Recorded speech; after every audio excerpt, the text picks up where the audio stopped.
পারমাণবিক বিদ্যুৎ কেন্দ্র নির্মাণ আর পারমাণবিক বোমা তৈরির মধ্যে আসলে প্রযুক্তিগত তেমন কোনো পার্থক্য নেই। পারমাণবিক বোমা আকাশে থেকে ছোড়া যায়, কিন্তু বিদ্যুৎ কেন্দ্রটি আকাশ থেকে তুলে ছুঁড়ে মারা যায় না, এটুকুই পার্থক্য।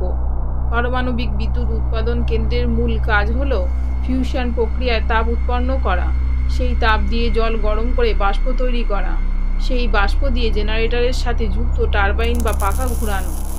পাখা ঘুরলে জেনারেটর ঘুরবে এবং বিদ্যুৎ উৎপন্ন হবে।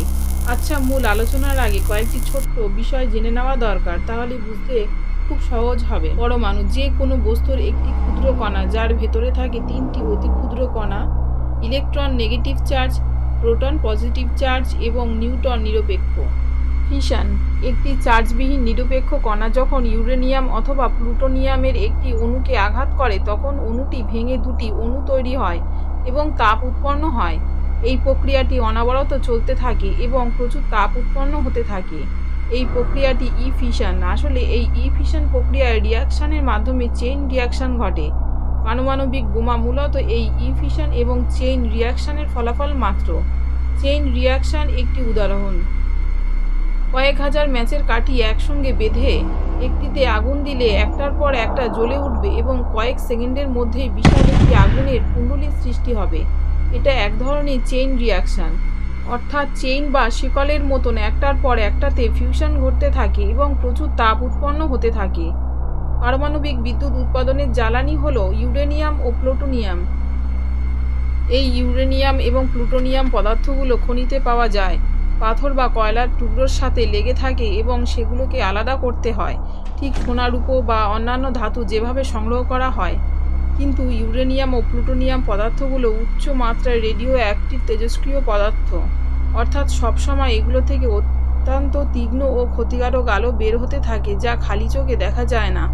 এক্স-রে রশ্মির মতন প্রায় সব কিছুই ভেদ করে চলে যেতে পারে। মানবদেহে এগুলো সরাসরি সংস্পর্শে দীর্ঘ সময় থাকলে তেজস্ক্রিয়তার কারণে তার ক্যান্সার সহ নানান জটিলতা দেখা দিতে পারে। পৃথিবীতে সবচেয়ে বেশি ইউরেনিয়াম পাওয়া যায় কাজাকিস্তান, পৃথিবীর মোট উৎপাদনের প্রায় 40%। এগুলো শুধু খনি থেকে পেলেই ব্যবহার করা যায় না, এগুলো খনি থেকে উত্তোলন করা থেকে শুরু করে বিশুদ্ধীকরণ পর্যন্ত অত্যন্ত উচ্চমানের প্রযুক্তিগত জ্ঞান ও যন্ত্রপাতির প্রয়োজন হয়, যা পৃথিবীর অল্প কয়েকটি দেশের কাছেই আছে। তখন এগুলোকে বলা হয় U-235 এবং P-239। এই দুটি পারমাণবিক জ্বালানি। আর যে দেশের এই বিশুদ্ধীকরণ করার ক্ষমতা আছে, সহজ কথায় তাদের পারমাণবিক বোমা বানানোর ক্ষমতাও আছে। পারমাণবিক বিদ্যুৎ কেন্দ্রের সবচেয়ে গুরুত্বপূর্ণ অংশ হল রিঅ্যাক্টর। রিঅ্যাক্টরটি সাধারণত মাটির কয়েক শত ফুট গভীর থেকে প্রায় 6 ফুট পুরো বা মোটা শক্তিশালী কংক্রিটের দেওয়ালের ভেতরে মোটা স্টিলের পাত স্থাপন করে গম্বুজ আকৃতিতে নির্মাণ করা হয়, যাতে তেজস্ক্রিয় বিকিরণ চারদিকে ছড়াতে না পারে এবং দুর্ঘটনা হলে ক্ষয়ক্ষতি যেন কম হয়। রিঅ্যাক্টরের ভেতরে সব সময় জলপূর্ণ রাখা হয়। রিঅ্যাক্টরের ভেতরে স্থাপিত ফুয়েল রড ও কন্ট্রোল রডের ইউনিটটিকে বলা হয় কোর। মানুষের দেহে হৃৎপিণ্ড যেমন, তেমনই এই কোর হলো এই বিদ্যুৎ কেন্দ্রের হৃৎপিণ্ড। এই কোরটি আসলে একটি পারমাণবিক বোমা। U-235 বা P-239 জ্বালানিগুলোকে সিরামিকের ছোট ছোট সিলিন্ডার আকার দিয়ে নির্ধারিত মাপের টুকরো করা হয়। এগুলো এক একটি আকারে 1 ইঞ্চির কম হয় এবং প্রায় 2 সেন্টিমিটার ব্যাসের হয়। একটি পেন্সিল ব্যাটারিকে সমান 3 টুকরো করলে যেমন দেখায়, এই জ্বালানির টুকরোগুলোকে চিকন ধাতব পাইপের ভেতরে একটা একটা করে ঢুকিয়ে 2 মুখ বন্ধ করা হয়। এই জ্বালানি ভর্তি পাইপগুলোকে বলা হয় ফুয়েল রড। এরকম কম বেশি 200টির বেশি ফুয়েল রড বান্ডিল আকারে সাজিয়ে রিঅ্যাক্টরের ভেতরে স্থাপন করা হয়।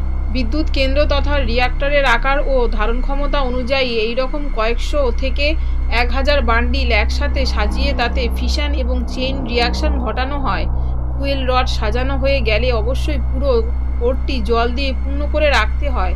এই জল সাধারণত জল নয়, এগুলোকে বলা হয় ভারী জল বা ডিউটেরিয়াম।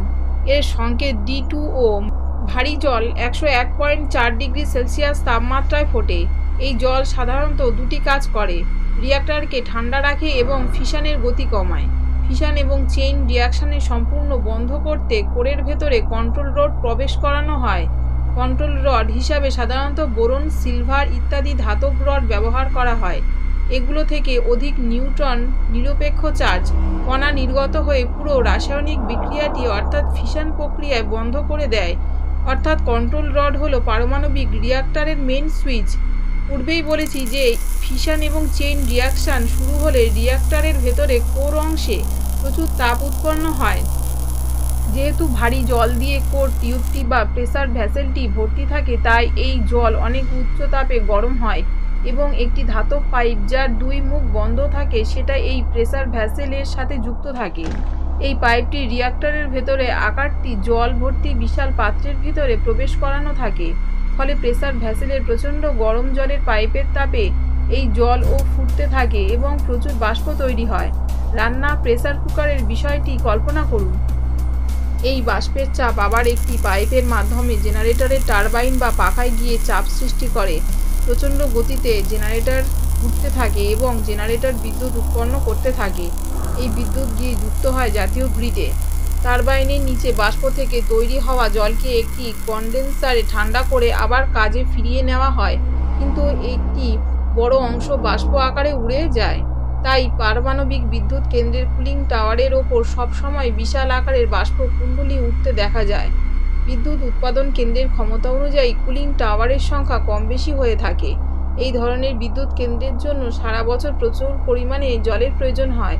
ফলে পারমাণবিক বিদ্যুৎ কেন্দ্রগুলো কোনো বড় জলাশয়ের তীর ঘেঁষে নির্মাণ করা হয়। এই ভিডিওটা যদি ভালো লাগে তবে লাইক, শেয়ার, সাবস্ক্রাইব করুন।